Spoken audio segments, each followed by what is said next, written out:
if you have a company that has a great idea, a great team, and sufficient funding, you will almost certainly succeed if you have those three things, except if you're in financial technology. Okay? Financial technology companies need a fourth component, and that fourth component is access to the rails. So we had a great idea at Square, but if we had never gotten legitimate with the banks and the processors and the card brands, then we would not have been able to play. And I view technology in a very strange way. I believe that technology should do anything I want it to. And if it doesn't, I get really angry. Like I just give my dad an iPad, right? My dad's 87. I said, "Here, Dad, here's an iPad." He said, "How do I use this?" I said, "Dad, the way you use this device is imagine it can do anything you want. It's like you want to see your grandson, we'll see your grandson. You want to check a stock quote, you want to watch TV, you want to read a book, like you need an alarm clock, like I fly an airplane with my iPad. Okay, the iPad does anything I want it to do. And so what I told my dad is just, it does anything you want. And if you find something that it doesn't do, call me and I'll start another billion-dollar company. Sitting in my glass studio, I'm looking at my iPhone and going, how can I lose a sale while I'm holding an iPhone in my hand?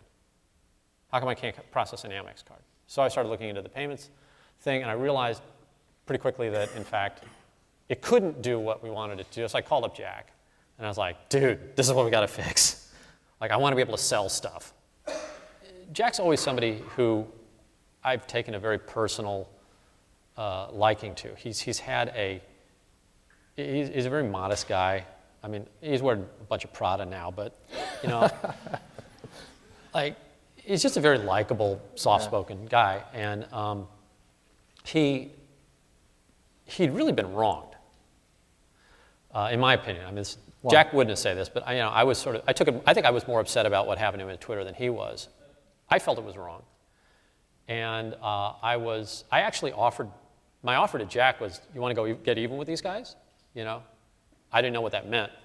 Jack was the one who sort of turned the energy positive, and Jack said, well, why don't we just start something else? So I got a friend whose house was robbed, but the robbers went into his daughter's room and they broke her piggy bank. Like, that's just gratuitous, right? You take a 6-year-old's piggy bank and you break the piggy bank. So they told me this, and I got really pissed off, and called my team together, and I was like, we're going to make a piggy bank. And the first dozen pigs looked like they'd been through Chernobyl, right? But eventually, I started getting the pig to look like a pig, and then we started making them pink, and then I finally got the curly on the tail, and I got the ears to, so it turns out a pig doesn't have facial expressions, but its personality is its ears, right? So I got the ear personality, and I finally made a pig that was worthy of a 6-year-old girl. And that was my last project.